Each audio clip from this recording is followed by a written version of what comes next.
Hello everyone, সবাই আশা করি ভালো আছেন। আলহামদুলিল্লাহ আমিও খুবই ভালো আছি। তো দেখেন, মেজো আপার বাসায় বেড়াতে চলে আসলাম। 3 বোন একসাথে খুবই মজা করতেছি। আসলে মেজো আপার বাসায় মেন উদ্দেশ্য ছিল মেজো দুলাভাই ভাইয়া খুবই অসুস্থ, ভাইয়াকে দেখার জন্য আসলাম।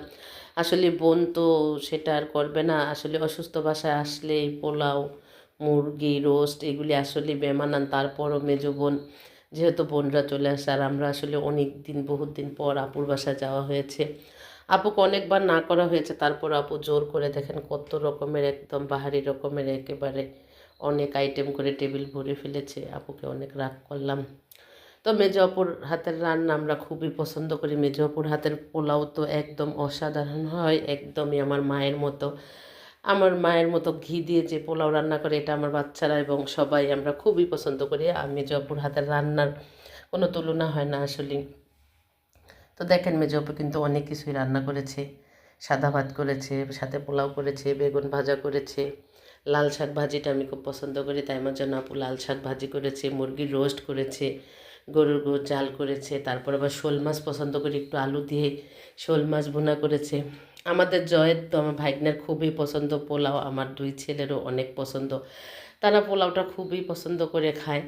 তারা 3 বেলাই পোলাও খেতে পারে, খুবই তারা পছন্দ করে। তাই তার খালামণি খুব শখ করেই রান্না করেছে। না খেলে আপু রাগ করে। আসলে আমি একটু সীমিত পোলাও নিয়েছি, আপু খুবই রাগ করে। আপু অনেকগুলি পোলাও দিয়েছিল আমার প্লেটে, আমি সবগুলি উঠিয়ে রেখেছি। আপু বলে তোমার তো বেগুন ভাজা খুবই পছন্দ, তাহলে এটা দিয়ে একটু খাও। তো সবগুলি কমিয়ে রেখে আমি কিন্তু সীমিত একটু পোলাও নিয়েছি। আসলে আপুর হাতের পোলাওটাও অনেক অনেক ভালো লাগে, অসাধারণ লাগে। আর বোনেরা একসাথে হলে এতটা যে আনন্দ লাগে কি বলবো। তো দেখেন, খাওয়া দাওয়া করে আপুদের পুকুর ঘাটে চলে আসলাম। আসলে গ্রামের বাড়ির কিছু জিনিস এতটাই ভালো লাগে, এতই অসাধারণ লাগে। চতুর্পাশের মানে গাছপালা, সবুজ গাছপালা এতটাই ভাল লাগে। অনেক সুন্দর সুন্দর আপুরা গাছ লাগিয়েছে এবং পুকুর ঘাটটার এখানে অনেক সুন্দর করেছে। লিচু গাছ, আম গাছ, অনেক রকমের ফল গাছ লাগিয়েছে।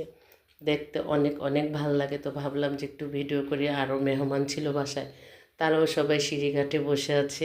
তো ভাবলাম সবাইকে নিয়ে একটু ভিডিও করি, ভাল লাগবে। তো দেখেন, আপনাদের ভালো লাগলে অবশ্যই লাইক কমেন্ট করবেন। এই পুকুর ঘাটটা আমার অনেক অনেক ভালো লাগে, দেখতে খুবই অসাধারণ লাগে। চতুর্পাশে গাছপালা। আমার আরেক আপুও কিন্তু অলরেডি সেজো আপু ভিডিও করা শুরু করছে যে অনেক ভালো লাগতেছে, আমি একটু ভিডিও করে নেই। তো বললাম যে তুমি একটু ভিডিও করো। চতুর্পাশে সুন্দর আম চারা লাগিয়েছে, আমের মুকুল এসেছে, দেখতে এতটাই অসাধারণ লাগে এই সিজনটায়, কি আর বলবো।